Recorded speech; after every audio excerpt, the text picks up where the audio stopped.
JayPee. Talk from a higher dimensional perspective.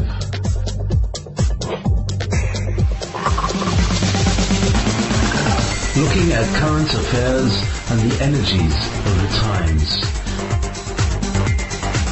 With a high vibrational proactive approach.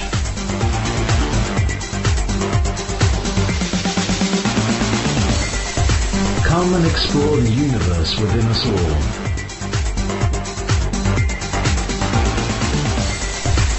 Sundays, 1 till 3 on Wolf Spirit Radio. With Katie Gallanti and Jay Perron.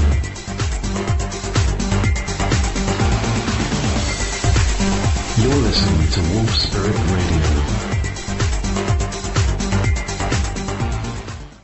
Radio. Welcome to Out of the Box.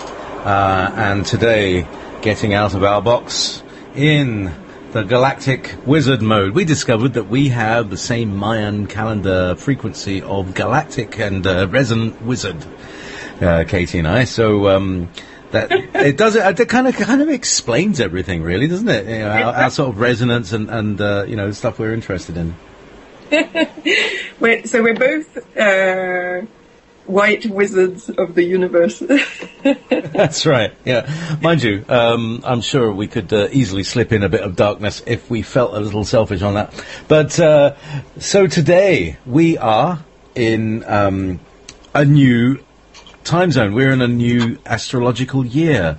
We've finished all of that 12th house stuff, the dark, karmic, gloopy, sticky, burnt, brown, nasty, treacly, sticky again, gloopy, karmic world where, I mean, basically, and this is actually following on from the show that I just did with OYM in Ireland, talking about the movement to the next dimension. We've got to finish our stuff here. We can't eat our meat we can't eat our pudding until we've finished eating our meat, don't you think? Yeah, absolutely, it's true. And all the greens and the veggies and the Brussels sprouts as well. That's right. Oh God, the Brussels sprout. I actually like Brussels sprouts, though. I mean, and the greens, but some people don't, right? Yeah, well, I've got this. I think I've got what they call a super taster thing going. That some people cannot abide the taste of brassica. That's some of the heavier duty cabbage and the Brussels sprouts, and broccoli to an extent. But although these are very good for you, some people taste them as incredibly bitter, as I do. Also, these people tend to like ice cream. Oh, interesting. Okay. But anyway, ice cream being a personal favourite of Katie and myself. Yeah, and the brassica stuff, yeah, they're actually extremely anti-cancer, right? So they're actually really good for you. That's good, yes, and they make you skinny as well. People who like broccoli and Brussels sprouts tend to be skinny people, and people who like ice cream tend to be. I wonder if there's a connection, Katie. Do you think? I'm sure there is. I remember once. I remember once they did the Ayurvedic thing with me, right? And I can't remember what it was, but I remember that there was one type that was into potatoes and ice cream, and that was me. Potatoes and ice cream. That's me. I'm looking at my plate of chips here. Right. So it's like root vegetables and dairy, and it's not necessarily that it's good for you, but it's what that particular body type craves, right? So it's like the comfort thing, right? Yeah.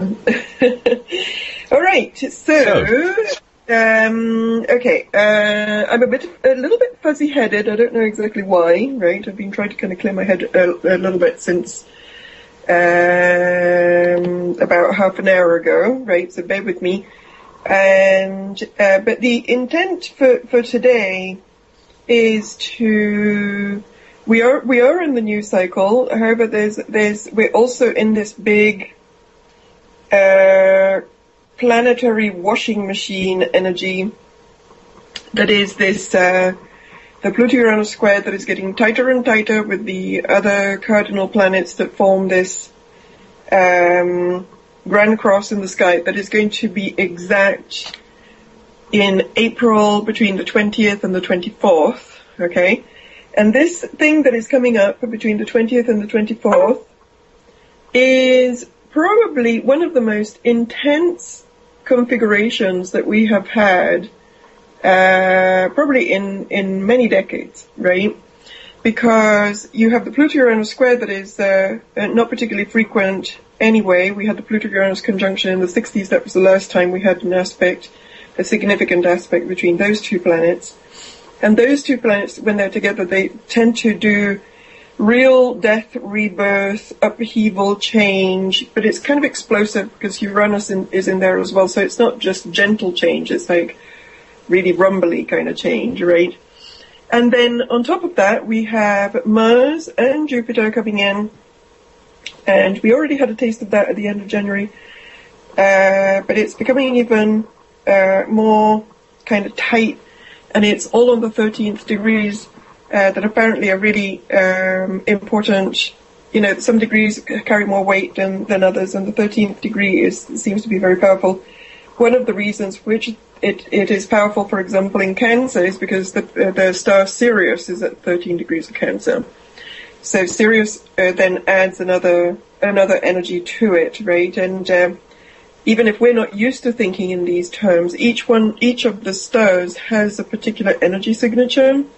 So if you go and have a look at the sun, for example, and you have a psychic experience of the sun, it has a certain energy signature. Most people perceive it as a masculine energy. It has this potency to it and so on.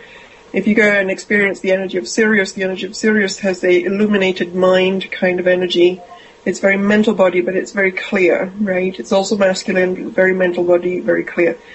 And this is regardless of who the beings that live in the Sirius system may be, of which there are many, right? The stars themselves have an energy, just the same way that the Earth has an energy, that the Sun has an energy, that Venus has an energy, and so on. So does each individual star, right? So we have this big grand cross that is coming into alignment, and then it's coming into alignment on one of the Sirius degrees, right? It's very serious degrees. And so it's all kind of intensifying. And what it seems to be happening on the world stage, because the external world always reflects what's going on the energetic world, right, is that the powers that be seem to be intensifying, or at least one faction of them, it may not be all of them, but one faction of the powers that be seems to be intensifying this whole, hey, let's have a nice war, that would be great, like, okay, so let's have fun with that, okay? And they've been kind of playing around with that energy before in the past few years, right? And usually they kind of back off from it, because I don't think that all of the powers that be are in agreement about wanting to do this, because there's fallout and collateral damage from doing it. And when I'm talking about war here, I'm talking about a big one, not just a little localized thing where they can send their troops or whatever, right? So, but I think that this time they really are kind of amping up the juice on that, because I think in some ways they are amping up the juice on that because we are being quite successful in raising consciousness. So if the planet is being quite successful at raising consciousness, what is one of the best things for taking that consciousness right down really, really fast? Have a big war where there's a lot of fear and death and horror and all the rest of it, and then you can everybody gets busy being in that. The energy goes into survival, right? Everybody goes into their root chakra, everybody goes into their third chakra, but mostly root chakra, and so the energy just goes boom right down. There's nothing wrong with root chakra. Everybody needs to have a root chakra. We all have to have that as part of our energy makeup. But if all of our energy is in the root chakra, then there's no energy in the crown, there's no energy in the third eye, there's no energy in the soul. Okay, people end up being very much in their personality selves, not in their soul selves, and you can really start bringing that energy right down. Okay, now the other thing is that if on top of that you start to throw in some real issues like fear, horror, lack of resources, famine, all of the things that we were seeing with the dark horse that we were talking about, that symbolizes the dark horse of the apocalypse. If you start putting that energy in, well, then that also adds a dark tinge to that root chakra. It's not just a root chakra energy, it's a dark root chakra energy, right? And everybody goes into shock and trauma. Everybody goes into freeze mode, okay? And then, as we know, it takes a while to recover from trauma. It basically would set everything back as far as an energy, okay?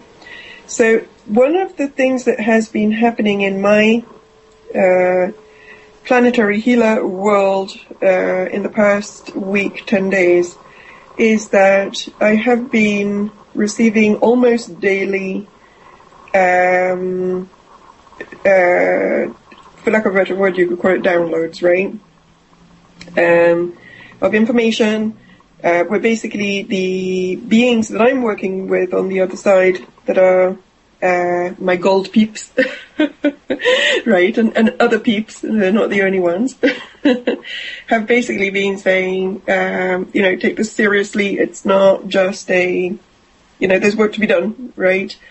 And some of that work I have already done by myself, and clearing various things and closing up various pieces and various timelines that are contributing to this, right? Okay.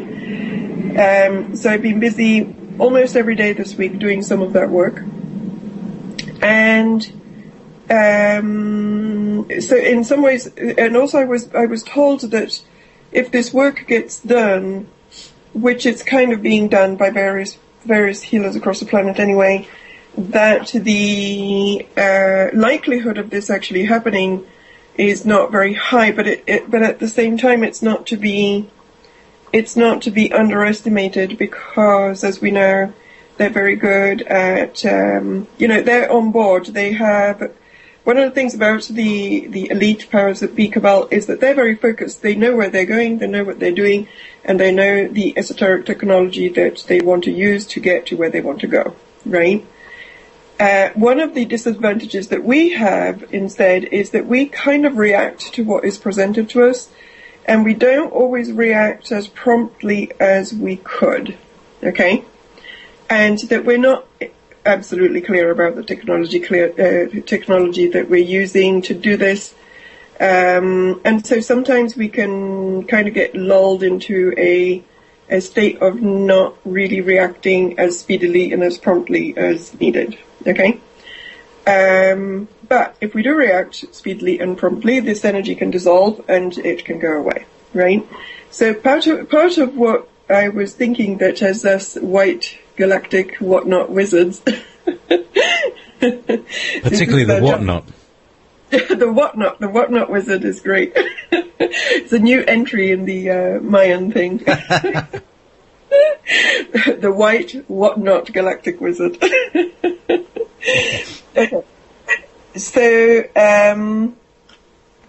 that we could do some work on this together, right? And I was sitting here, and probably JayPee has his own piece that he wants to put into this, and that's great. I was tuning into the piece that, basically for what was needed rather than what I want to do. And I was getting two things, right? And I was getting that we could do two meditations here. And one is basically a personal activation so that we can get the energy of everybody really high, right? And then the other one would be a collective planetary healing thing that we can do once we're in this good, nice, high place, right? And then, JayPee, if you and your own entourage has anything that you want to do as meditation, then we can add that in as well, okay? Because my sense is that you do. Oh, really? I'm the last one to know about these things, you know. Well, it's the White Wizard team, so, you know.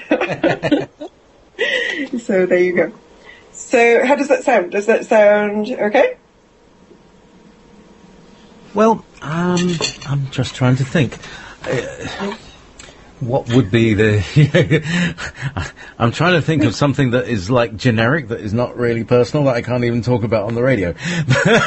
I'm sure something will come up, though. Okay. All right, okay. Well, there's a lot of personal going on, I think, for everybody, because these energies are intense, okay, and they stir up stuff.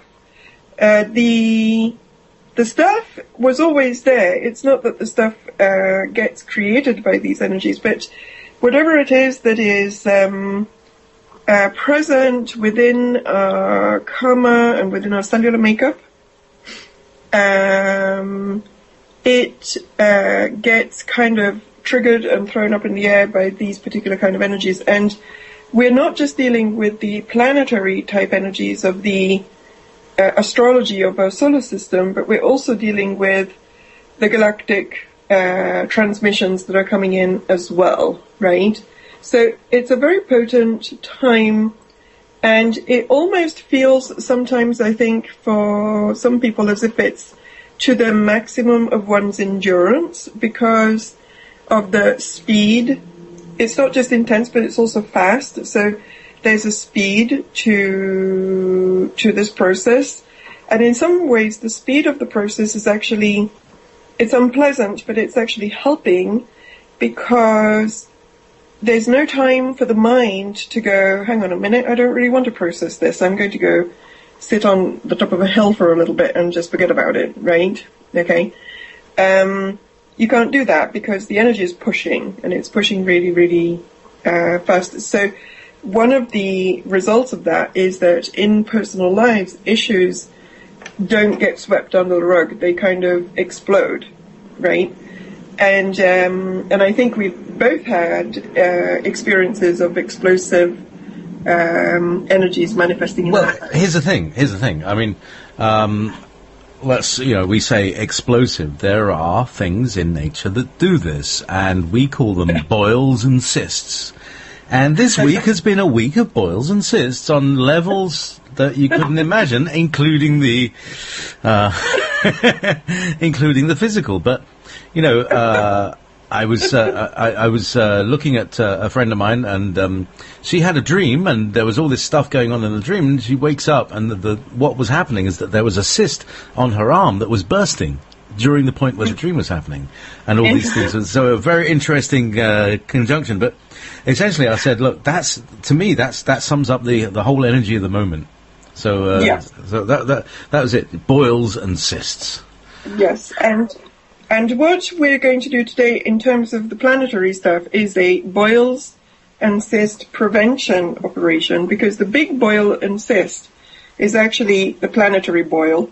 Okay, it's actually due to pop around the last 2 weeks of April. Okay, but if we can clear some energy, then that pop does not have to manifest through literally something as truly explosive as a nuclear weapon. That's right. I was trying to use a euphemism there. I was like, should I say this? Do you know what I mean?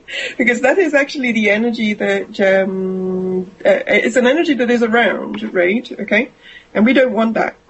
And believe it or not, a lot of the powers that be don't want that either, because that's an energy that then one has to deal with. So my sense is that there is a faction that is kind of pushing for that because they want maximum chaos, right? But it's very small, so it's not. It's there in the potential field, right? But it's not overwhelmingly focused, even from their point of view, because I don't think that that's something that everybody on their team either wants, okay? So, but regardless of that, there is this volatile energy around. there are some factions that want that volatile energy to kind of like take some kind of form of disruption for the Earth, and so whatever we can do to counteract it is a good idea, right? There's a good thought. So ameliorating. So it's basically being able to let the pressure down rather than having the thing rip. That's right. And there's some more complex pieces than that, but I'm not allowed to talk about them. Okay? Because if I talk about them, then somebody else may listen and whatever. Okay? But on one level, yes, that's that, and that is what we can do because we can talk about it. Okay? Good. Well, I'm glad that we're ears only. Yeah, because this is a public venue after all, right? Right. Okay, so, shall we start with the personal piece? Yeah, go on. Okay, and do you have some music for meditation that you want to use? I don't know if you had any. Right, let me see. Let me just see. Mm-hmm. Otherwise, we could do it without. It's fine. It's nicer with, though. Let me just see if I can find it.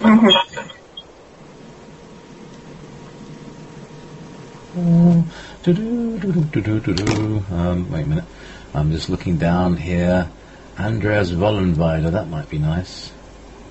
Or Kitaro. Kitaro's quite nice. Silk Road. Bit of Silk Road.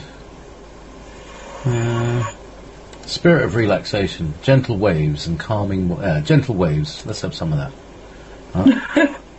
Okay, so. Okay. There we go. So.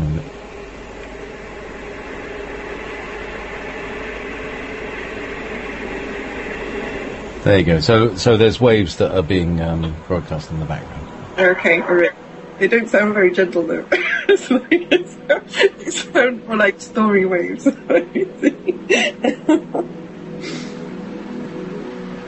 Okay, let me hear that. So yeah, I've taken the sound off Skype. They can still hear it, so your voice is coming over the top of that. Okay, all right. And do we have people in the chat room? Yes, we have a goodly amount, and people also not in the chat room. But so if you can all find yourself a comfortable position to sit or even lie down in, and just let the sound of Katie's voice take you away. Okay. Great, thank you, JayPee. Okay, well, first of all, as usual, let's call in everybody's higher self and source and everybody's guidance teams that are working with them and that are in alignment with this process. Everybody in the chat room and also that are listening right now, thank you for being there because your energy matters. And for the people that are just listening on the archives, thank you for participating also. And so, yes, find yourself a comfortable position, either lying down or sitting. If you're sitting, you may want to straighten your spine just a tiny bit. And sometimes it helps to tilt your head slightly backwards because it helps the chakra flow to get into alignment, especially when there's a lot of energy coming through, okay? And we're going to try to get a lot of energy coming through today.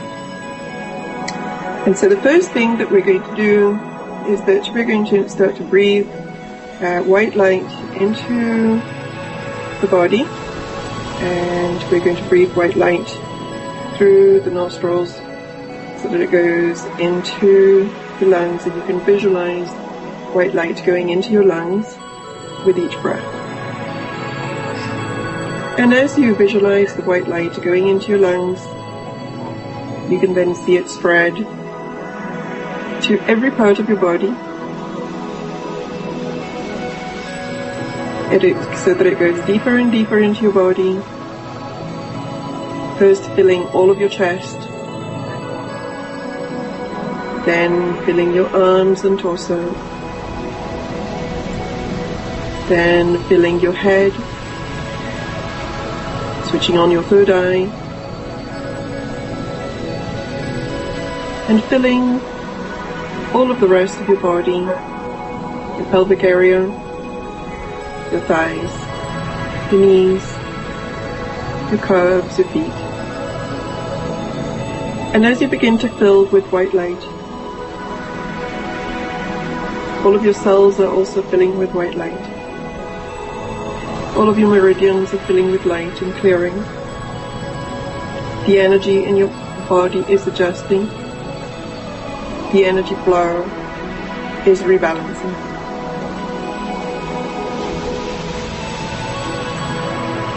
And as you breathe in white light, your chakras are opening, then your chakras are clearing and aligning.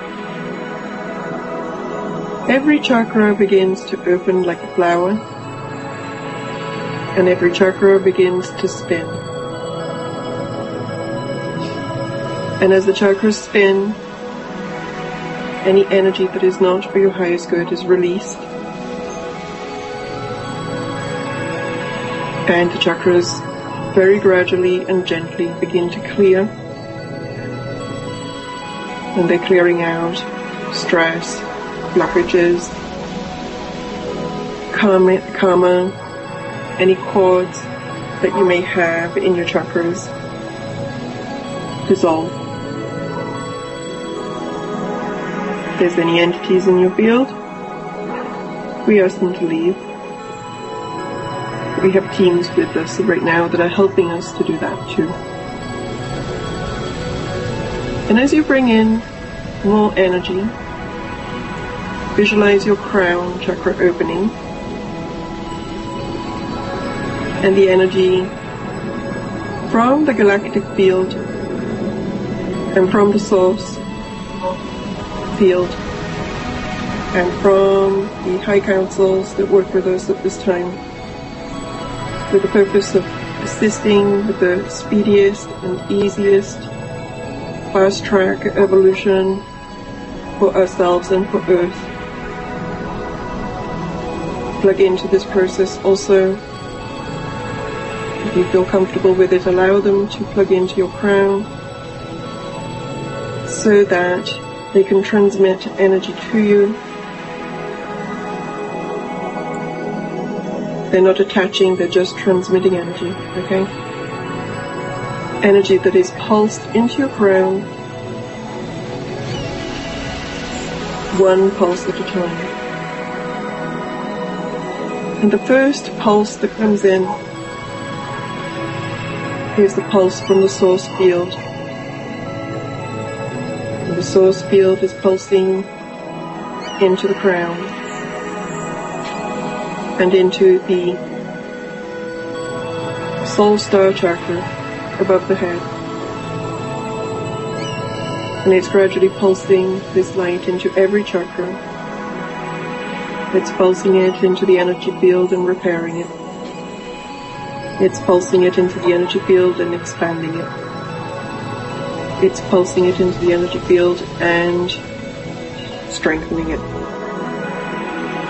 with protection. And then it is pulsed into the DNA that begins to vibrate with the source frequencies, dissolving all parts of the DNA that are not for the highest good, including old codes placed there by forces that are not for the highest good, or placed there at times in which different things were needed than now. We ask for those codes to be removed, and we ask for the DNA to be repaired wherever it was broken. For the divine blueprint of every single person, their own divine blueprint, to be reactivated. And for any new information that is now needed to be inserted, downloaded, brought back online. Only to the degree that is for the highest good of all and each individual. in alignment with the will of their soul.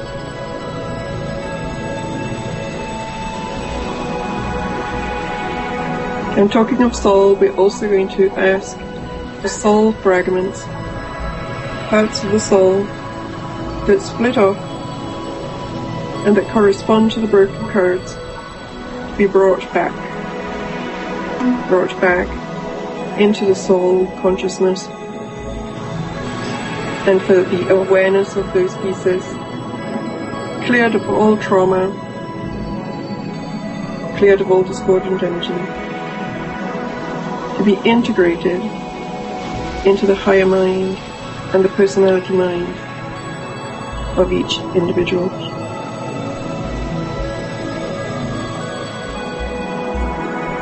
We also then bring forward the gold pulse. The gold is another form of source frequency, and this is also provides for protection, knowledge, wisdom. And we ask that each person receive from the gold pulse whatever energy they need for their own healing and evolution. And this energy works in particular with the nervous system and the spine, helping the chakras to integrate with the nervous system, helping the nervous system and the meridian system to expand so that it can receive more light, so that it can expand further, so that it can access multidimensionality, so that more levels of being can come into awareness, so that people may be reminded of their soul intent and mission at this time and why they're here. And each person, if they want it and choose it, only in alignment with the will of the soul, and receive gold codes in their chakra system that helps elevate the energy of each chakra so that it can be protected and sealed.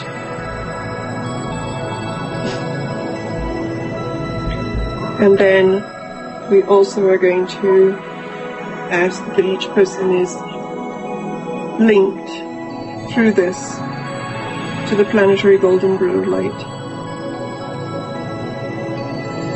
Planetary golden grid of light that is at this time stabilizing onto the earth plane, and it has high transmutation ability, capable of transforming a lot of energy very fast, not just individually but collectively. In a way, this is a protection grid, transmutation and protection grid for the earth, helping to transmute what we need. And then we're also going to ask that each person, if they're ready and if they belong to this group, be reactivated. There was a part of a lot of people that was switched off with the fall of Atlantis. That was positive. An energy that most beings at that time used to carry. And I call this energy the crystalline grid. And each person at the time used to have a crystalline card. And this crystalline card is very high frequency, allowed for a lot of energetic exchange between people that was positive. But it got shut down. However, the crystalline grid is back up and running. So if people choose, they can ask for their crystalline cards to be reactivated as well, and to be reconnected to the crystalline grid, which is very beautiful. It's white with blue hues, and is also extremely good at both creating and transmuting energy. So we can ask for that to be reinstalled, because we like computers. And then I'm going to also ask that each person be harmonized with the galactic solar field, so that their energy may shift and resonate and receive from the galactic solar field pulse the energy that they need to continue to evolve without frying circuits, without overload. And in fact, we're going to ask that each person have in their field something that discharges extra energy when needed. And then we're going back to the source field with one last transmission of light,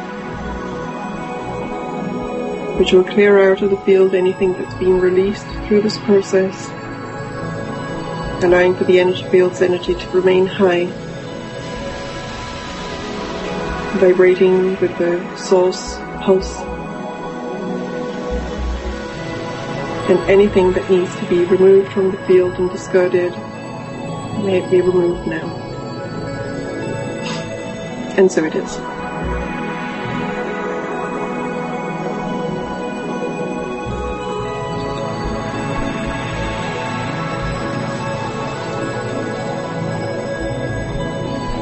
Okay. Good. So if you want to just open your eyes and take a stretch.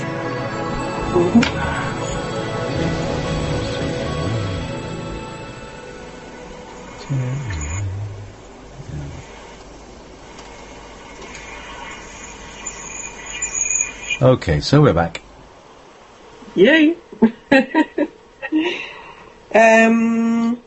How did that feel? Well, interesting. Especially since I've just eaten. So you fell asleep.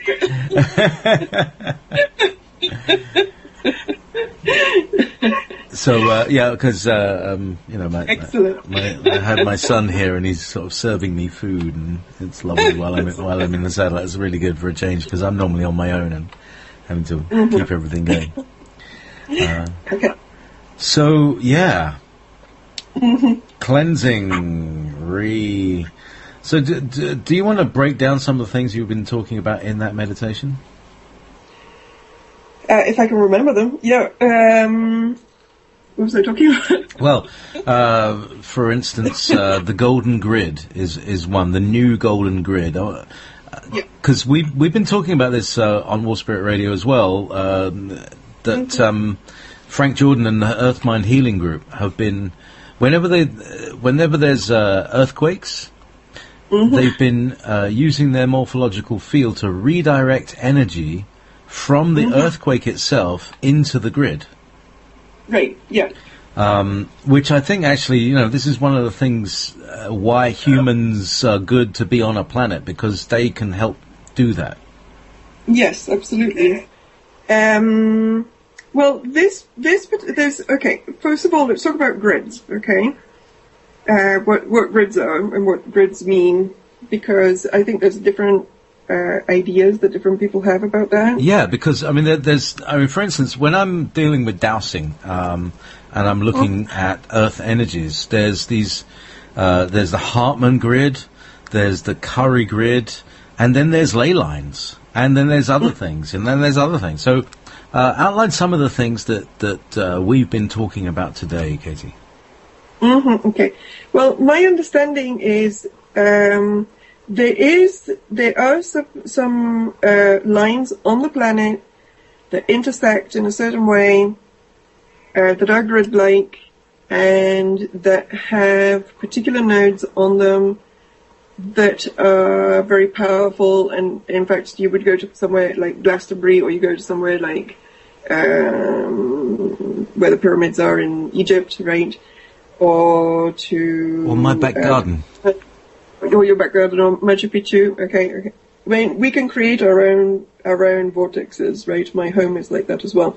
But there are some actual places on the earth that are very powerful by themselves, even if there was no human there. Do you know what I mean? It would still be a very powerful place, okay? And so those are the earth, literally the earth grids with the nodes and everything and the ley lines.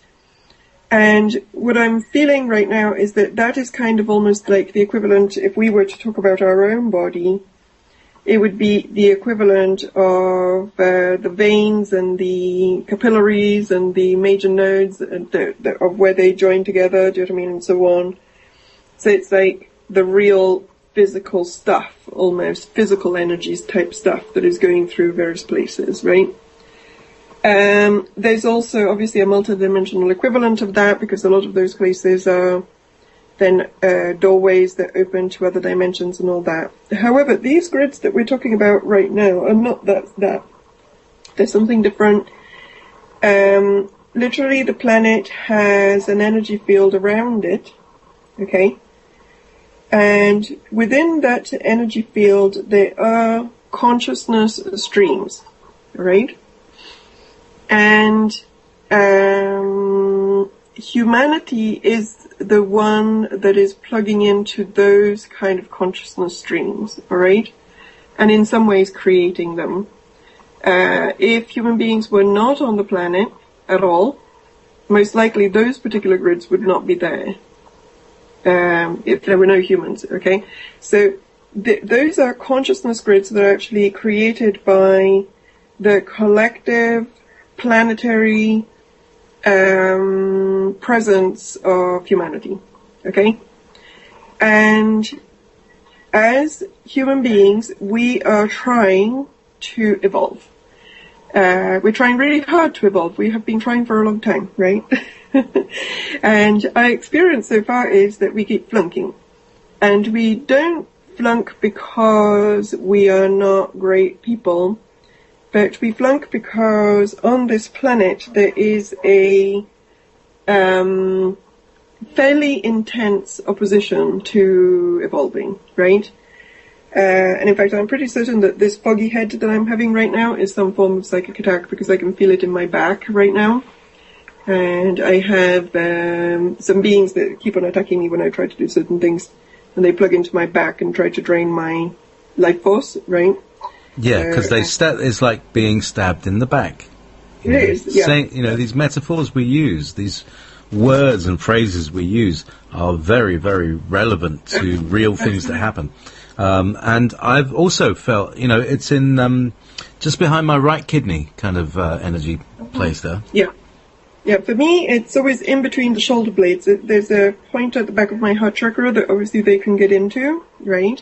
Because we all have vulnerability points, but generally they aim for the spine, like for the central channel on the spine. And then, go old.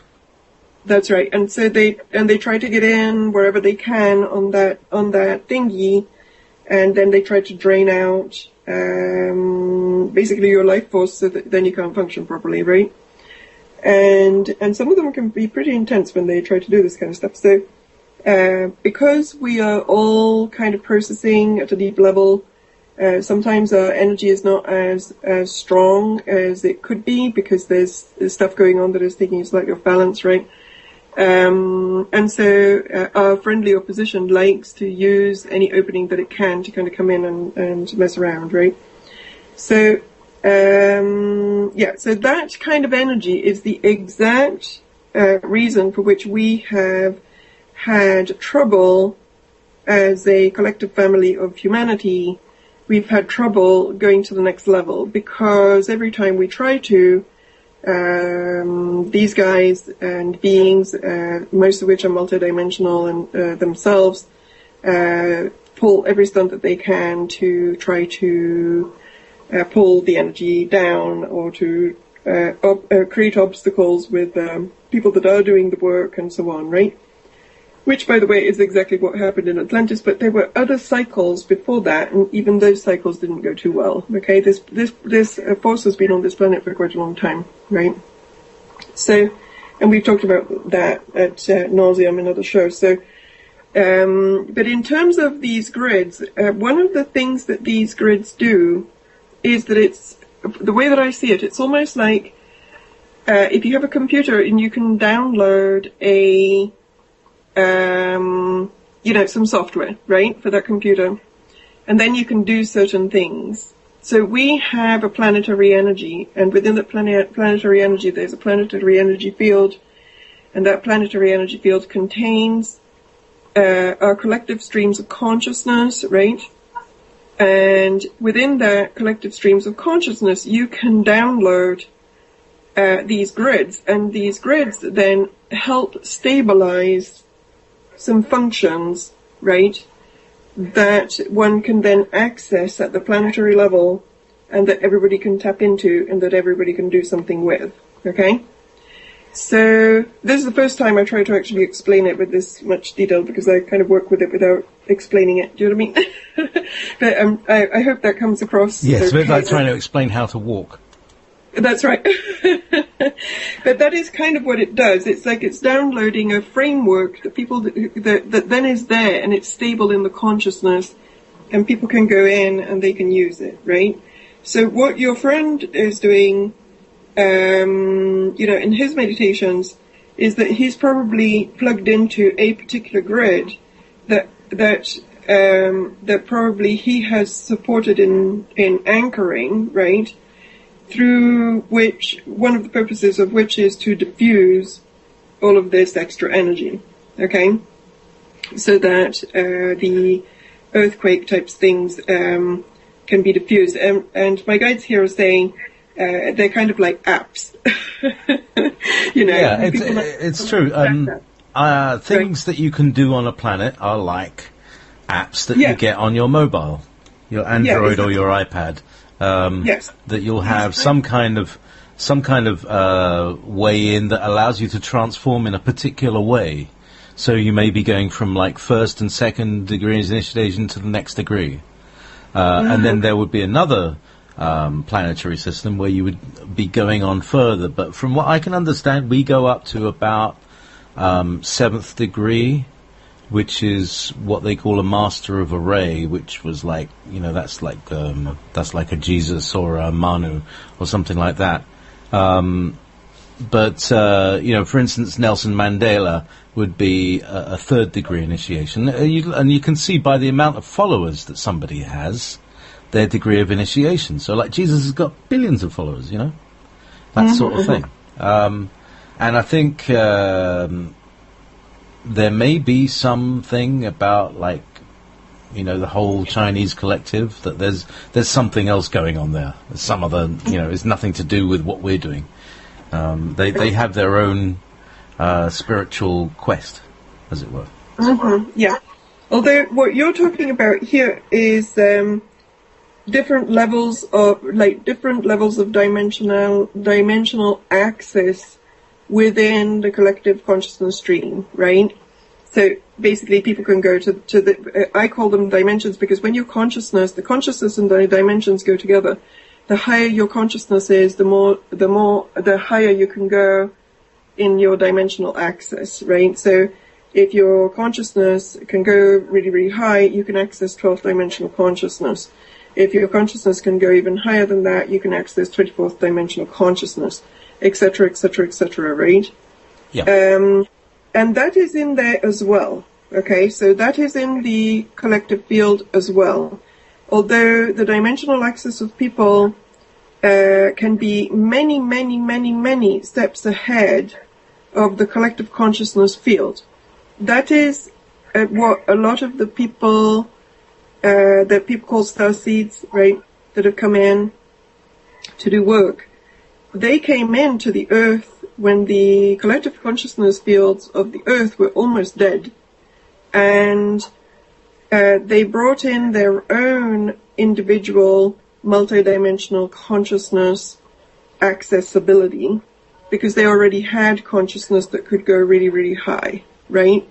And part of the reasons for which these beings are here, apart from, posting stuff on Facebook about the New World Order, do you know what I mean, is because they can bring into the earth field, and they have brought into the earth field, a level of consciousness that is much, much higher than what it used to be. And gradually, through being here, and through doing various things, and through doing the real light work, we poo-poo the New Age a little bit because they've kind of gone off on a tangent, but the real light work is true and real, and it exists, and there's people out there doing it, through which they help the collective consciousness field to go higher, and then also to anchor higher and higher frequencies. What happens as a result of that is that eventually the collective consciousness field does shift. It starts to shift, and it starts to shift upwards. It will always shift, if, let's say that there's a person that can hold 12th or 24th dimensional consciousness, right? The collective field may never get to that, but it may get to 5th, it may get to 6th, do you know what I mean? Or it may get to 4th, right? Wherever it is, it will bump up a level or two. It may never get to being super high, but you need somebody super high to pull what is low upwards, especially if there's not that many of these people doing it. If you have some that are really, really high consciousness, even if it's just a few individuals, that can help really pull the field up, okay? Now, the grids, however, are literally like, the grids are within that, and the grids are literally like apps for the planet, and an app serves a function, right? So I have an app on my new tablet, right, that I really like, by the way. Yay. We actually, I have to say, we've both got Androids, and we've been having great fun with the use of Android to Android, and we'll be exploring that. And I have to say that Skype is like it's going the way of MySpace. I think that it's kind of bloated out and becoming not what we wanted in the first place. So it looks like we're going to be having to face another thing now. I'd like to find something that will kind of use the same Skype network, but just have a different app. And of course, that's going to be difficult because Skype is proprietary, and even more proprietary now it's been owned by Microsoft. But if our listeners would be interested in conferencing software, do pay a visit to www.ventrilo.com. Ventrilo. You can download some free software that you need a server for it, but I have a server, and I'll probably have another one that people can use to have conversations, and it can be like a conference, or you can have a private conversation. So that's one thing. For the Android, and you can do this like mobile as well as so it's, it can be like your telephone.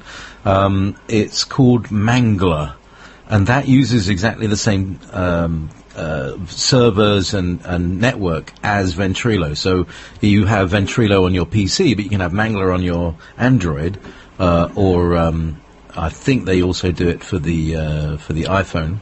Something will do it.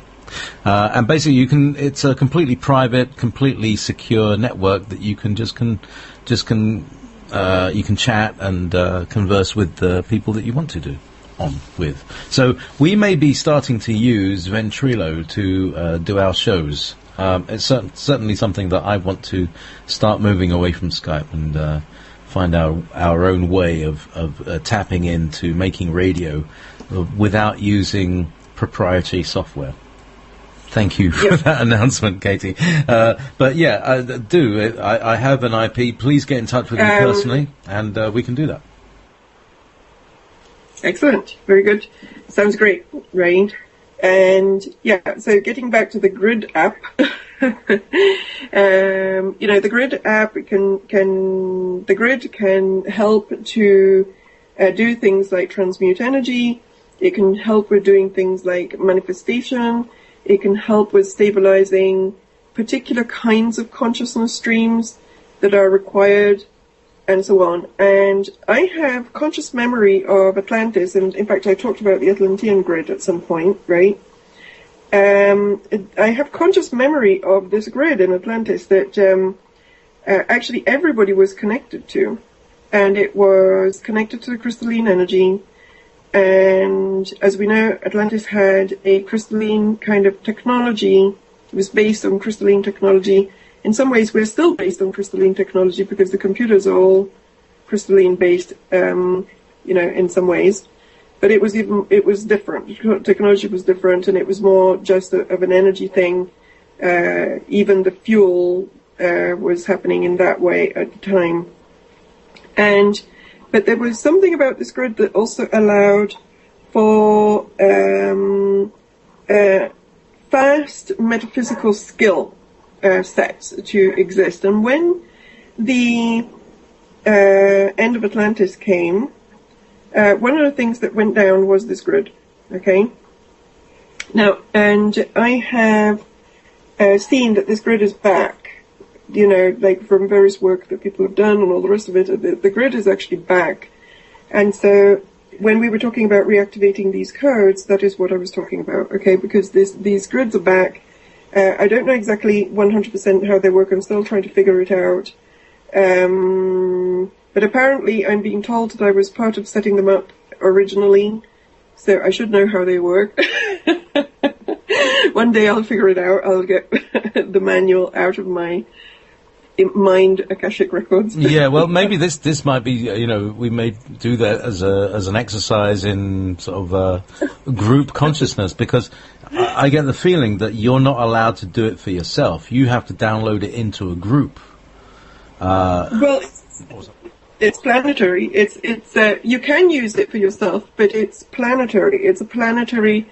This is the thing that I don't know how to explain it, because it's something that to me is second nature because I see it really clearly, right? But it may not be second nature for other people. But it's literally, it's almost like a super highway. It's there. It's planetary. You know what I mean? And then every person can make a connection with it. And then, but the thing is, we don't really know how the rules of the super highway yet, right? But at least it's there. And I know it's positive because I can feel it. I can feel the energy of it. It feels like a really very high consciousness, very clear. It has kind of like a mental body, fast mental body feel to it, right? It's almost like ideas that go through it, and they go through it very fast, right? So when I figure out a little bit more about it, I'll let you guys know. But it's there if people want to try to reactivate their own old Atlantean consciousness, the positive side of the Atlantean consciousness. They can bring it back, because Atlantis was a split world, right? There was extreme dark, but there was also extreme light, and it went down because the extreme dark won, right? But that doesn't mean that there wasn't an extreme light piece there also, and in fact it was dominant. The extreme light piece was dominant right until the very last phase of Atlantis.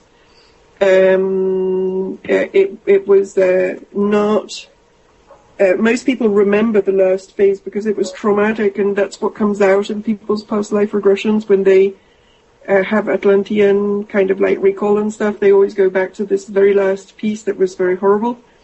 But actually, the history of Atlantis prior to that was very shiny bright, and there was a lot of really cool apps to play with, and some of those were lost. And when I do past life work with people, and we go into the Atlantean thing, right?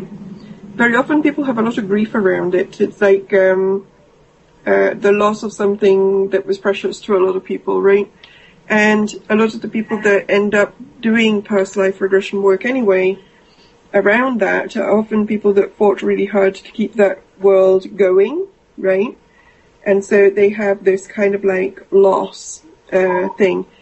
When 9/11 happened, I was dealing with a lot of people that were processing Atlantean trauma, right? Because something about it reminded people's subconscious about that loss, right? Because and they were kind of right, because that was the beginning of everything that we've been dealing now relentlessly for the past 13 years or so, right? So, can you believe it? It's already been that long. Only 13,000 years. It seems just like yesterday.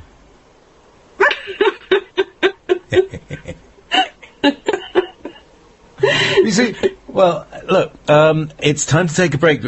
So we've just gone an exact hour, so that's perfect. So I'm going to play Carole King's "I Feel the Earth Move Under My Feet" because I think that's pretty appropriate. What do you think? Yeah, it sounds perfect.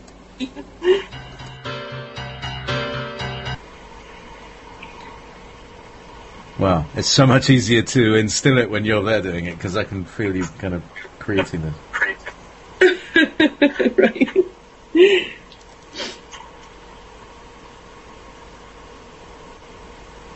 Excellent. Okay, so now now other people in the chat room follow what we're doing, or they're I'm just checking that they're. oh yeah, I mean, I know that there are a lot of people listening. Yeah. A lot more than are in the chat room. Mm-hmm. Gosh, okay. wow. Because I can feel it. Yeah. Now we've got the amount of listeners that I normally have during Ever Beyond, which is my peak. So we're going to have a good night tonight. That's going to be good. Yeah, excellent. Mm-hmm. So how's Carol doing? Oh, here we are. I wonder how long that was. So anyway, here we are. So you may have been hearing that. There we go. That we've just placed protective fields around each other, and if you would like to do so as well, because listening to this information is not a kind of exactly passive thing, and in fact you by listening to it are laying yourself open a little bit. So what we're going to do is give a technique which I got from Stuart Swerdlow. I don't know if the mic was open, or if anybody can tell us from the chat room, because I didn't have the song going through the speakers. But what we'd like to do is share this energy protection technique. So if you want to just, this won't take it won't take very long. So if you take a deep breath and just feel yourself relax, and then you imagine that you are sitting inside. Now this is a tetrahedron, which is like a triangle pyramid. So it's a triangle on all sides, and it's made of, say you made it out of a kind of plexiglass like material that you can see through, but it's purple. Not purple. It's violet. It's the color of amethyst. Okay, if you know what amethyst looks like, it's that color, and you surround yourself with that. Katie? Yep. Just 1 second. There's something here playing, so I'm trying to switch it off. Personal responsibility and lacking a lot of self-respect for themselves. What's all that? Really I don't know where this is coming from. Hang on, I really don't. It's gone. It's gone. Okay. I think it must have come from me. Thank you, sir. Children. What is this? Oh, hang on a second. Is it your Android talking to you? No. Mm-mm. No? Oh. Is it your Android? What a very 21st century thing to say. Anyway, we were in the middle of a protection That's right. exercise. So Okay, carry on. throw it in a bucket. Anyway, I'll just fade you out while I do the thing. Okay, so I can't hear Katie at the moment, so I'll bring you back in a second, love. Right, so get yourself in a calm position. And imagine yourself surrounded by, say you're sitting down in a chair. It's, enough room for you to kind of stick your hands out either side and be comfortable. It's not claustrophobic. So nice big tetrahedral form around you. You could even make it the size of your house. I do that sometimes, just have just put a big protection in there. And it's the color of amethyst. So it's like a kind of big plexiglass pyramid, the color of amethyst surrounding you.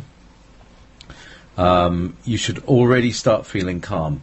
Around that, you put an octahedron. That's 2 pyramids, back to back, around the whole thing. So, maybe twice the size of the tetrahedron. You make an octahedron that encases those 2.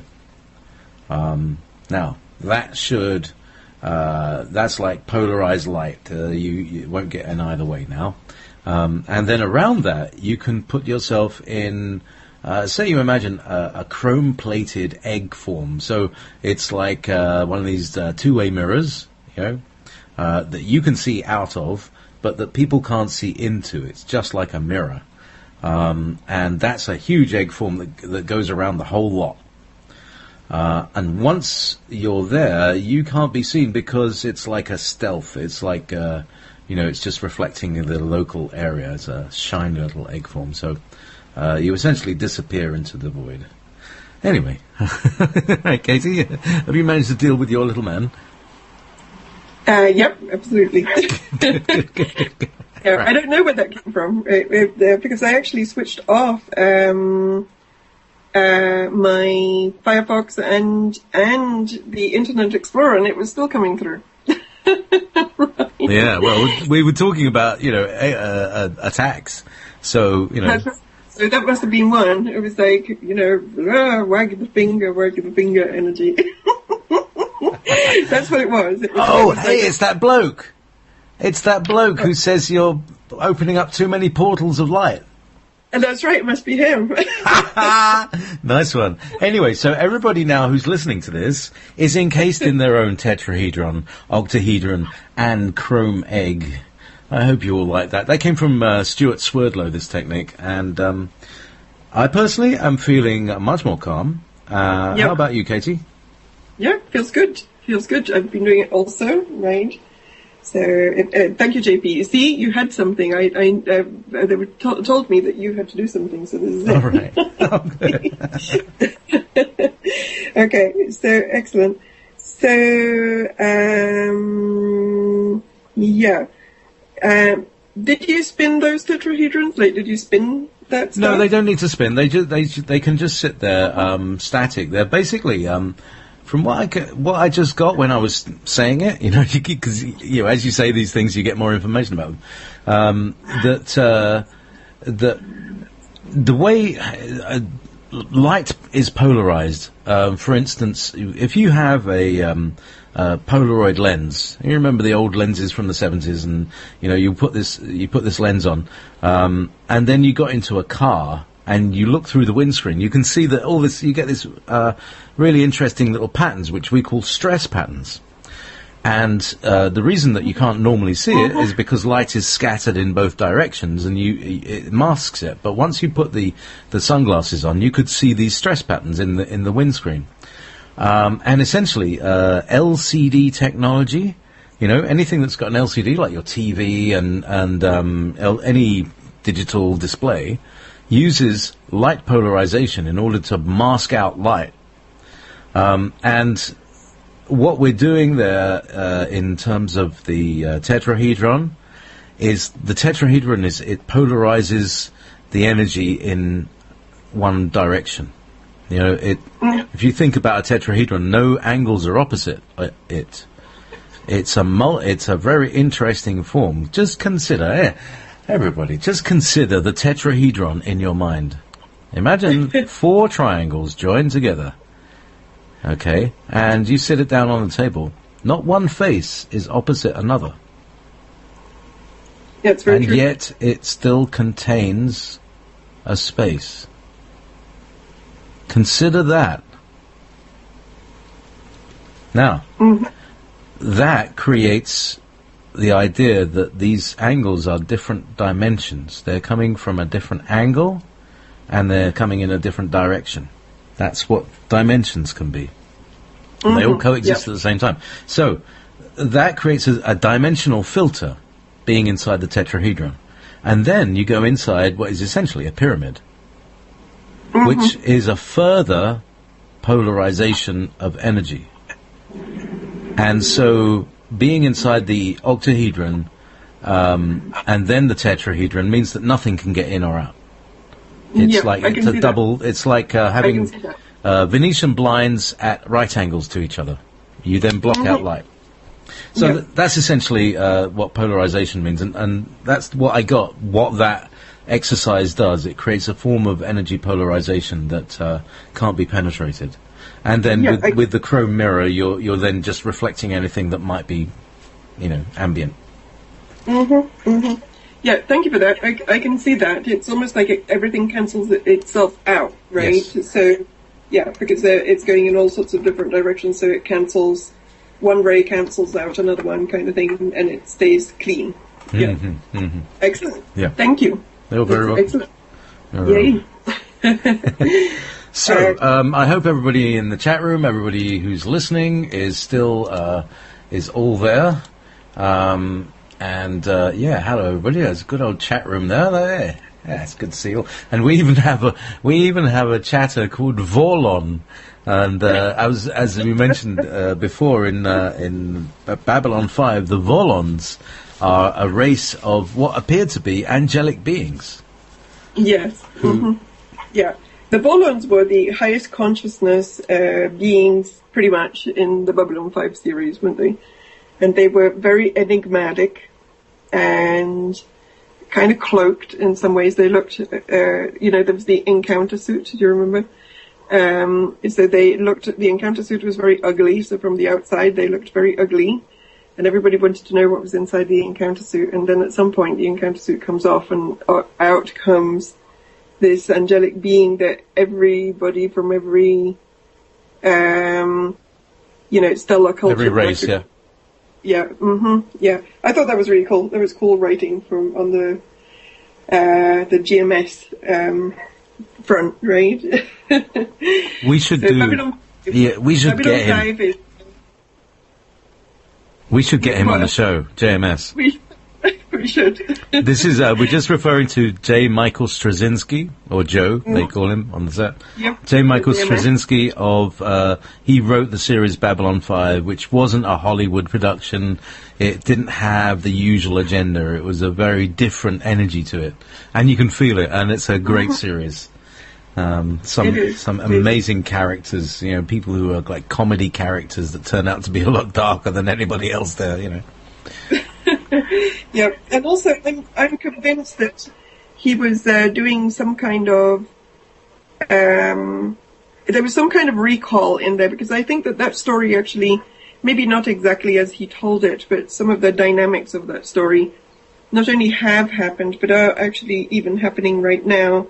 He kind of seemed to have this whole light dark metaphysical thing really down, right?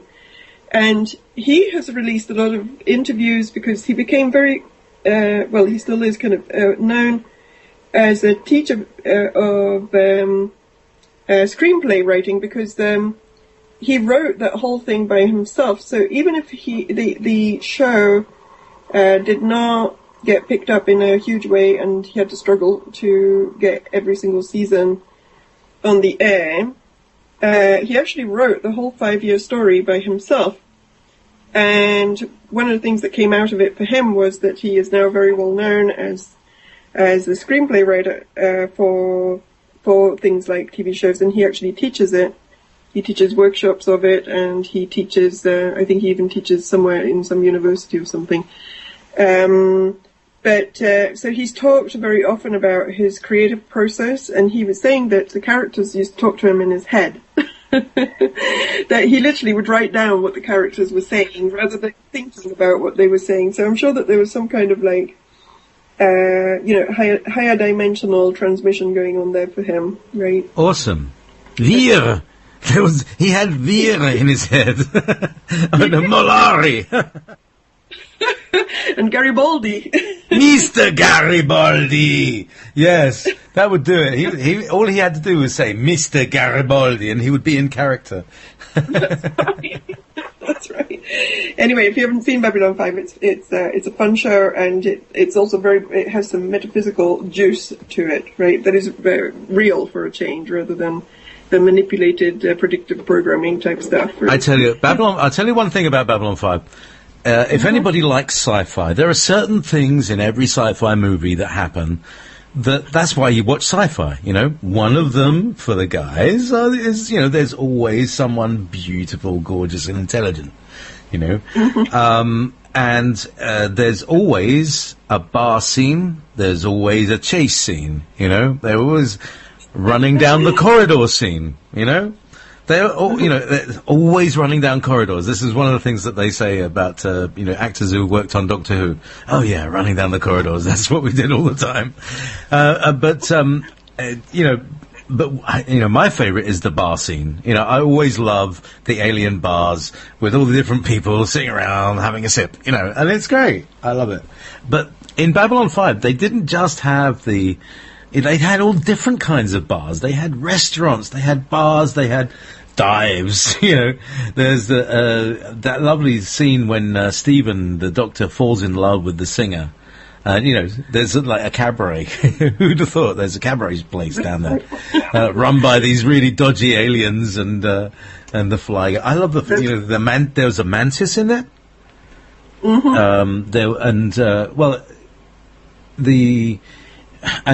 Here's the interesting thing, why it's relevant. I think I do believe it would be a great exercise if anybody's listening to this and has never seen Babylon 5 and is maybe, got a broken leg or they're having to not do anything for a long time and they got some time on their hands. Use it wisely. You will entertain yourself. You will heal yourself. You will laugh. You will cry. You will be excited. You will be thrilled. I think it's one of the best ever TV series for science fiction. And like Katie's saying, these characters literally spoke to him, so he could easily recreate them. And you will love these characters, and you will despise these characters. And it's Russian. I mean, he's got this Straczynski, so he's got this Russian. If you ever, for instance, if you ever read a Russian news report, in the West it's but in Russia it's like it's very emotional. It's very disgusting. Huge amounts of adjectives. Anyway, so there's a lot of emotion, and that's what's good about the screen, because you really that's what's great about the Babylon 5 series, because there was so much emotion in it, as well as all this other stuff. And each show of these, how many series? 5 series, 20 episodes each. Each one is like an entire sci-fi movie, all by itself. And there's a story arc that goes through all of them. The soul hunters, the creatures that inhabit and what I keep trying to get to is it's the story of what's happening right now. And it could well be the breakaway civilization who have been this military, on Babylon 5, it's a space station that is trying to heal a war that has happened between these light forces and these dark forces, and then the dark forces minions who get involved and still keep making a mess, and it's chaos and all that stuff. But it could well be more of a documentary than a fantasy, as we've been discovering, because what they're talking about is that at the end of the thing, the dark forces, these invisible fourth-dimensional dark force beings, have taken over the Earth government, and they've taken over the president, and the president got in because the previous president was murdered by these same dark forces in a false flag operation. So it describes in very great detail the inner operation of a false flag operation, the cover-up and the resistance, and eventually the rescue of planet Earth from the dark forces. And if you've really got everybody. I mean, I'm going to go and watch it again now because I've just convinced myself how amazing it is. Yep, and they have colonies on Mars. They have colonies on Mars. They do indeed.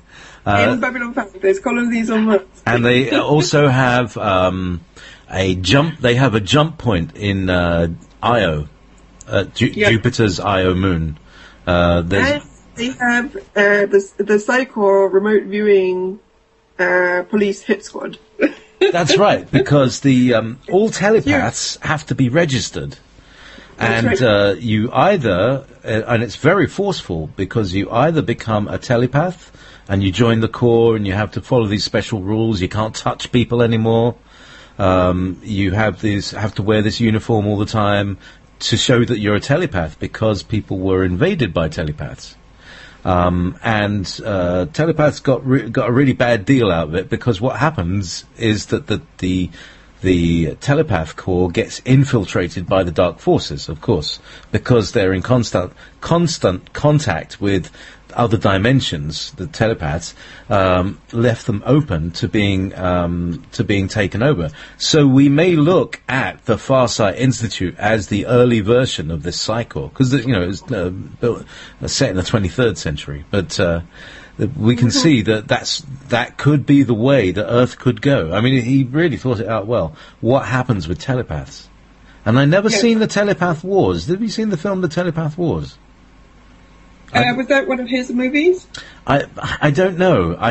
It's like a legend. It's like the Book of Enoch or something. It's like, is there a film about the Telepath Wars? But Byron and all that lot formed the movement. I think he started, but there's various projects. Like, for example, after he did the Babylon 5 thing, he went on to. There was another series, but it didn't go very far, right? So I think he tried to do some kind of sequel with it, but it didn't really fly, right? But so I don't know about. I can't remember seeing an actual movie about the Telepath Wars, but the telepaths thing goes all the way through the whole series, and it gets darker and darker and darker as it goes forward, right? Which I found very interesting. And if you had telepathic abilities and you were not willing to be part of the core, they would shut you down. Yes, they forced you to take drugs. Forced you. They injected you with drugs. And you were dead. Yeah, more or less brain dead. And the main character, Susan Ivanova. Oh, sorry. I just had a burst of oh my God, Susan, grief and love and so. Anyway, the main character, Susan, has a mother who was a telepath. So she had the telepathic genes, but she wasn't quite awake. So she managed to slip through, being slightly telepathic, which also there was this other kind of, there was another layer on that about, being a latent telepath. Yeah. But her mother was latent, was a telepath, and she witnessed her being drugged and going downhill and eventually committing suicide, didn't she, or something like that? And then she lost her brother to war, which, she has some pretty hard traumas in her life, didn't she? Absolutely, yeah, and she was also Russian. And also Russian, Ivanova. Played by Claudia Christian brilliantly. Oh, yeah, anyway. Yep. So, hands up in the chat room. Anyone seen Babylon 5? Let me have a look. Oh, it'd be good to see. So, anyway, thank you very much for that inspiration, Mr. Vorlon. Where are you, by the way? Where are you situated? Put that in the chat room. It'd be great. Meanwhile, so here I'm getting it to. We are possibly, from that, it opens the possibility that the breakaway civilization, which according to Stephen Kelly now, are interdimensional, interplanetary, intergalactically traveling Nazis. Right? Because they're the ones who got to space first. Why do bad guys always get there first? Anyway, but what happens is that they met other races and are now in a kind of what's the word? They've repented. They're good guys. They're coming back as heroes, and they may be coming back to actually turn on the shadow government themselves. And actually that's something that my guides told me several years ago, that something that they created would come back and destroy them. But so all these MKs and super soldiers and all of this stuff, it might be that the good Nazis, imagine, good Nazis, there must be, are coming back and dealing with the bad Nazis. And we all live happily ever after because we all become telepathic. And then they can share their special abilities that through their work, through their hard work and their suffering, they've developed their apps. and that can be telepathically shared with everybody else, as you were saying in the days of Atlantis. Absolutely. Yeah, and kind of plugging into that, I have had several clients, and I think that you and I have also talked about this at some point, at least personally, right? That there are a lot of people that actually are from the future. It sounds woo-woo, but it's true, that are in bodies right now, and they're not just from somewhere else, they're from another time, because they've already been to and lived in the place in which things go wrong, right? And so it was like, oh, okay, so how do we fix it? Let's go back and reincarnate backwards so that we can reincarnate and be part of the timeline that goes wonky, and we go back and we fix it, right? And they are a lot, well, not a lot, as everybody's one of those, it's not necessarily like that, but there's, I've encountered several people, beings, right, in bodies that have that kind of scenario going on where they actually come from the future. And I've had the feeling often myself that I've had that experience too, because I often see things and I've already seen them, and it's not a deja vu. It's literally like I already saw it because I already saw it in a history book or something. It's that And of kind course, they thing. have 3D holographic history books in those days. That's yeah. So that's what I mean. There are people that have that kind of background where they are coming back from somewhere to fix something that went wrong. Okay. This is something that Alex Collins mentioned in the past. Yes. Mm-hmm. Yep. Yeah.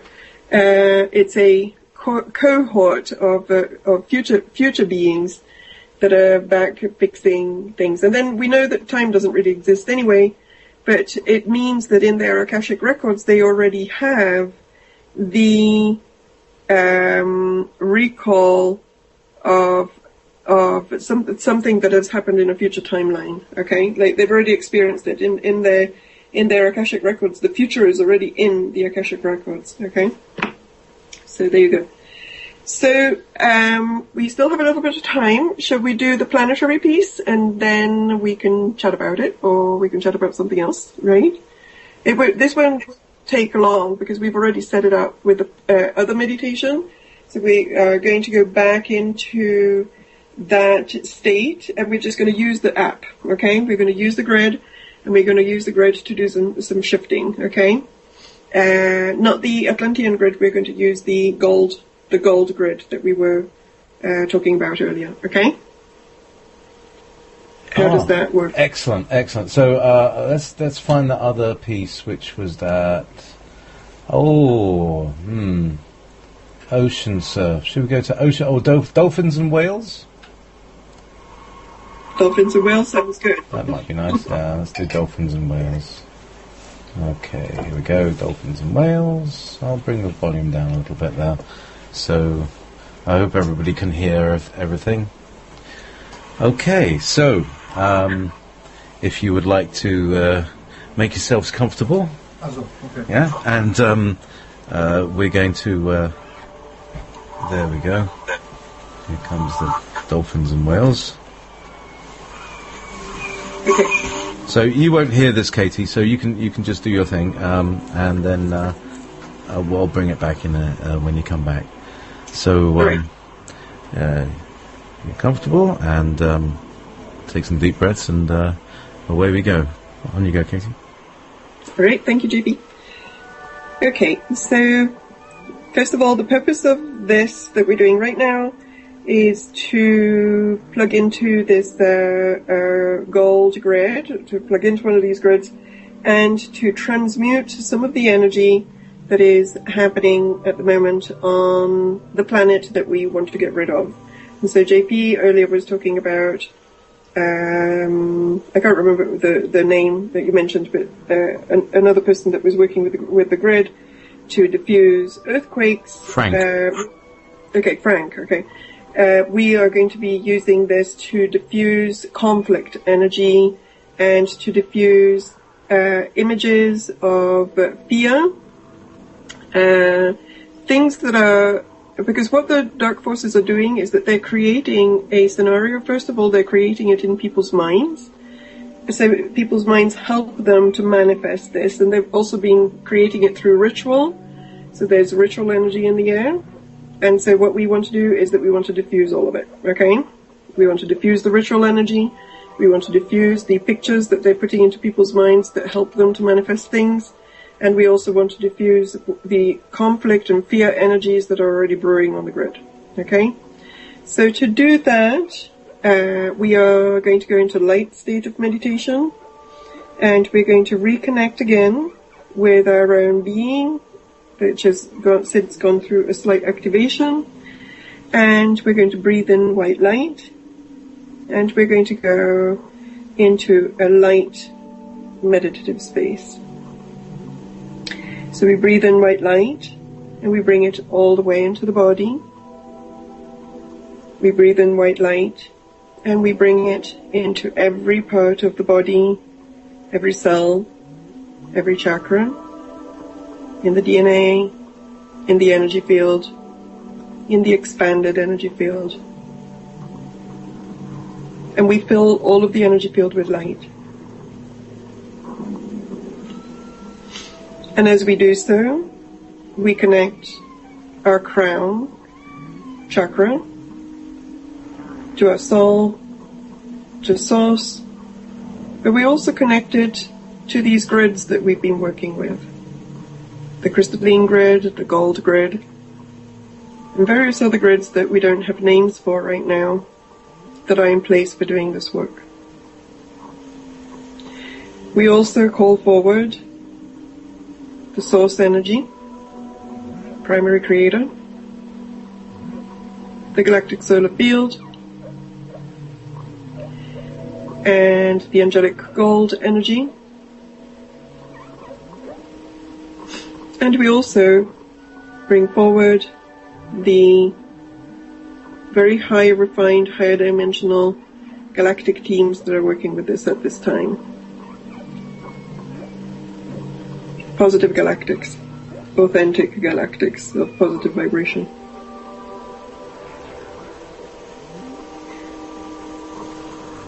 And as we do so, we start to resonate with these grids. And to do that, we can imagine that we see the planet Earth. We can see ourselves on it, wherever we are located on the Earth. So we see the globe that is the Earth. And then we can see a line that is going from us and our energy field, and is connecting each one of us to each other, both the people in the chat room and whoever is going to listen to this at a later time. And then you can see a line of light that is also connecting each person through their heart chakra and crown and root chakra, all the way out towards this grid.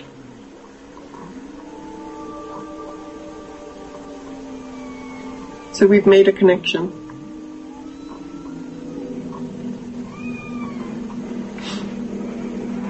We have a lot of support here. We are protected. We are shielded. And the grids are also protected and shielded.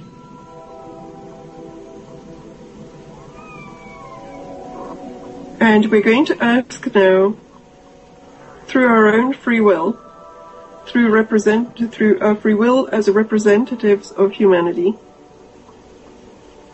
incarnated on the earth right now, and who as such have authority to ask for support, help, intervention,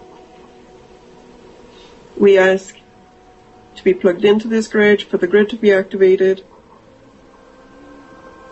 and we ask that the energies of fear and conflict that are driving towards war, and that the pictures that are being put into people's minds to help them to manifest war, conflict, New World Order agenda that is not for the highest good at this time, that would be placed on these grids and then transformed, transmuted into light, transformed, transmuted into new images that are going in the direction that is most favorable for humanity and its evolution into light. And we're going to ask that that happens in general for the whole of the earth plane, to the degree that is in alignment with the individual free will of each soul on this planet.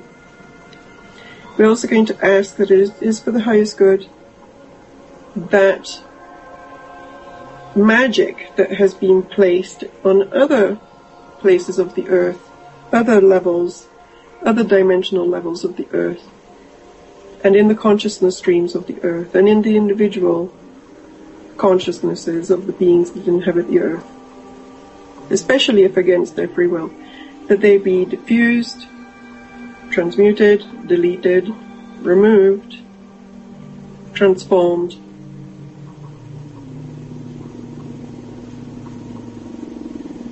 and may that magic be either removed altogether, dissolved altogether, or transformed into something that goes towards the evolutionary direction for humanity at this time. And you can literally see this stuff on the grid kind of going in there, and the grid moving and churning it and transforming it. It's almost like a washing machine. It goes in there and it moves and it dissolves this energy, breaks it down and spits it out on the other side. Okay?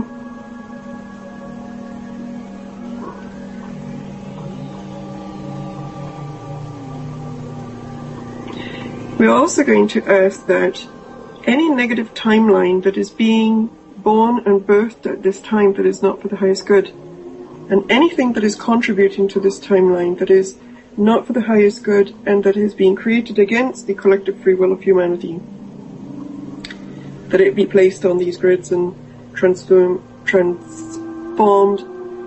or removed.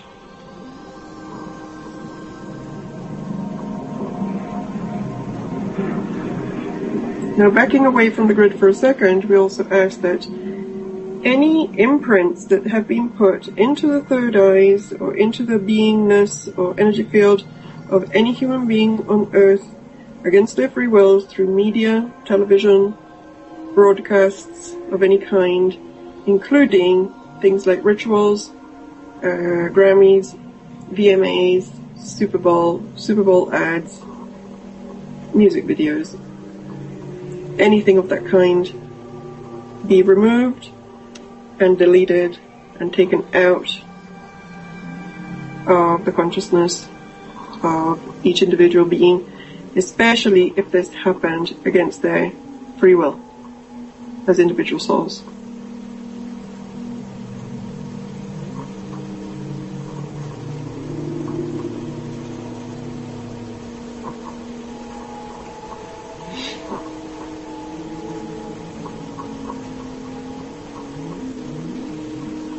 We also ask that any openings that have been created against the free will of the collective free will of humanity that allow for entry of energies that are not for the highest good at this time onto the earth plane be sealed, closed, and shut.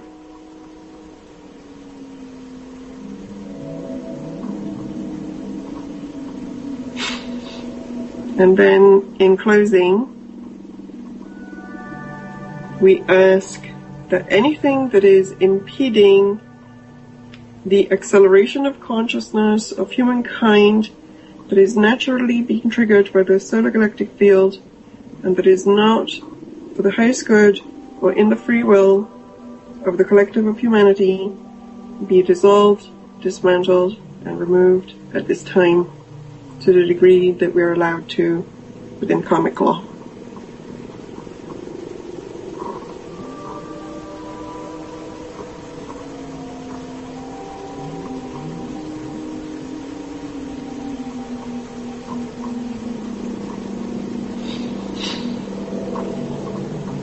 And we also ask that each person that has participated in this receive their own clearing of all of these things, including their own karmic clearing, some support with that, ongoing protection, ongoing love, ongoing ease and grace, with their own transitions and transformations.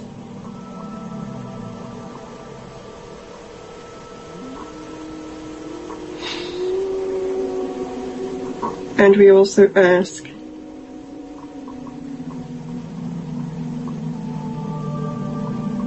or allow and call forward the next level. It's almost like a blueprint grid. I'm seeing it. It's new images, new pathways, new vistas, new plans for humanity, so that we can create our own timeline, so that we can have ideas about how to create the next level, so that we can start seeding something new and light and positive for planet Earth, to replace the timelines that we've just erased. And these are timelines in potential, by the way. They're not concrete. They're like consciousness timelines. They're not solid yet, but they're being maneuvered, okay, on the fields of potential. So we're inserting new fields of potential, high vibrating fields of potential, full of ideas and blueprints for new evolution, new settings, new collective structures and ideas.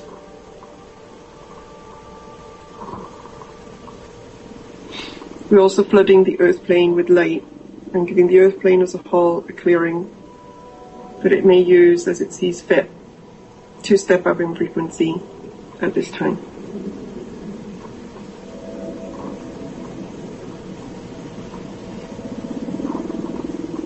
And so it is.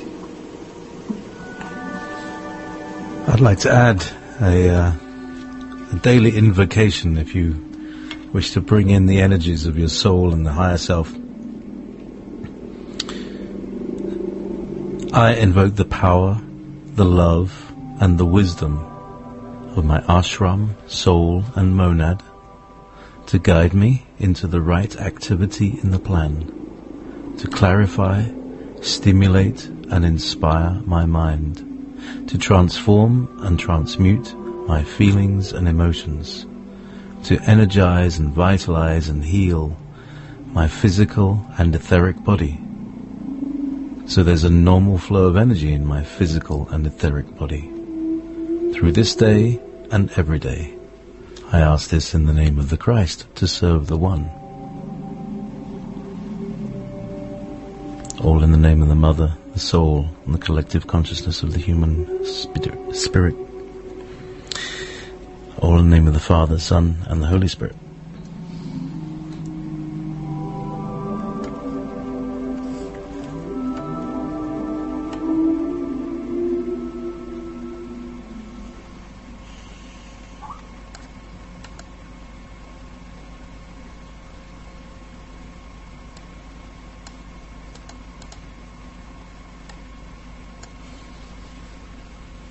No, we're all... Sorry, Katie, I had you faded down. What? Hello. Hi. What were you saying?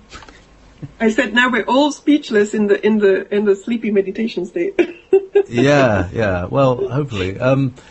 We are going to be joined in a little while by John and Bonnie Mitchell, which is really interesting. We're going to be talking about exactly what you were saying in that meditation in terms of the pictures that are put into us by the media. Mm-hmm. This is all about television sigil magic. Yep. And it's going to be a very, very interesting show. Right up your street, Katie, indeed. Yeah. So, think I know those two. Like I've heard of their information before, right? We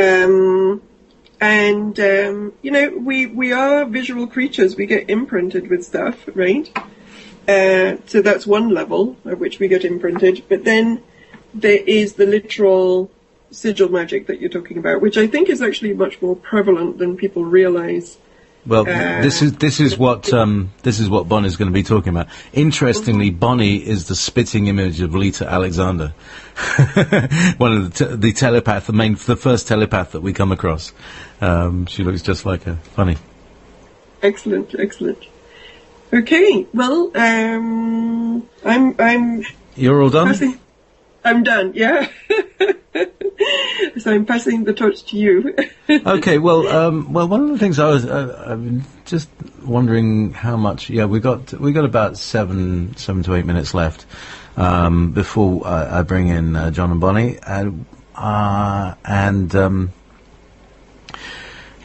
well, I mean, it's been a bit like being wrung out. This whole, like you wring a rag out. And you squeeze all the juice out, just so that you can soak up some more. That's what I feel like. It's like,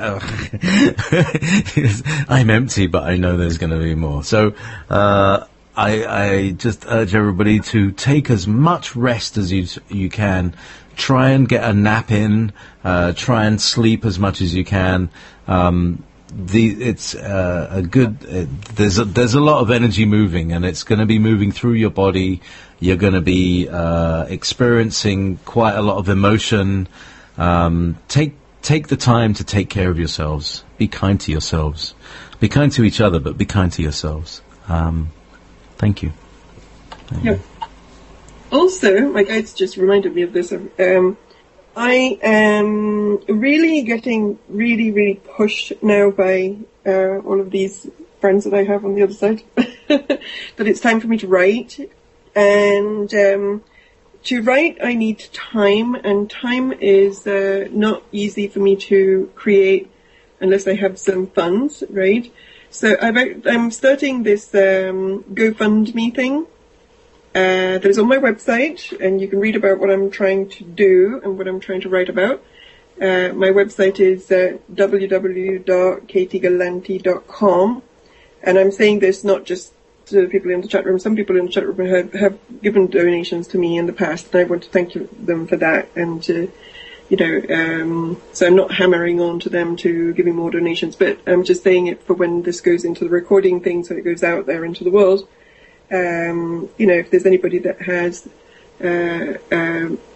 cash to spare and they want to contribute to me writing, that is something that I'm trying to do at the moment. I have 4 books that I want to write, and each one of them is chunky. And each one of them I have already written several chapters of, but I need some focused time in which I can really think and get it all down properly, right? And depending on, how much time I manage to create, I will manage to do this quicker or slower, right? So that's my little public announcement, service announcement. Yeah, the other thing is that you've made some beautiful jewellery, which rather than make a donation, why don't you buy some of Katie's lovely jewellery and then everybody wins? Actually, at the moment, I only have one piece of jewellery left, right? Wow. Because even making jewellery costs money, because the jewellery that I make is with real gemstones and all the rest of it. And at the moment, I don't actually have enough funds to even create new jewellery. Right? So if anybody wants Katie to make some special jewellery for her, buy her the jewels. She'll assemble it with her special magic programming that's going on, and then she'll give it to you, and you can give her a big donation in response. There you go. And so that would exchange maybe a day or so of her time for several days or a couple of weeks of writing a book, eh? Absolutely. That sounds like a great idea. Well, I'm going to close the show down and put on a little tune. We'll be back in a few minutes. Do stay tuned. It's a really great evening, I have to say. It's been quite fun-packed. So, thank you very much, Katie. KatieGallanti.com. Yay! Yay! That's my website. And for JayPee, it's everbeyond.info, is that correct? Well, actually, now I have everbeyondradio.com. I bought myself a .com site, but you can also go to everbeyond.info/radio. That'll take you to the same place. That's where all the archives are sitting. It's all a bit of a mishmash, you know, they're kind of overlaying each other at the moment, but basically the articles and blogs are going to be on everbeyond.info, and then the radio station will be on Everbeyond Radio. I'll have a forum there at Everbeyond Radio. I'll have subscriptions and all sorts of fun stuff, and you know, we'll maybe be able to offer some special techniques and special presentations, for instance, that people can subscribe to, and maybe we can raise a bit of funding like that. So, brothers and sisters, we have been out of the box. Let's put everything back into the box and see if we can get it back into the same box. And put it away for a couple of weeks, and we'll be back. White Galactic Wizard, White Resonant Wizard, reporting and closing down. This is Katie and JayPee saying good night, and God bless you. Bye.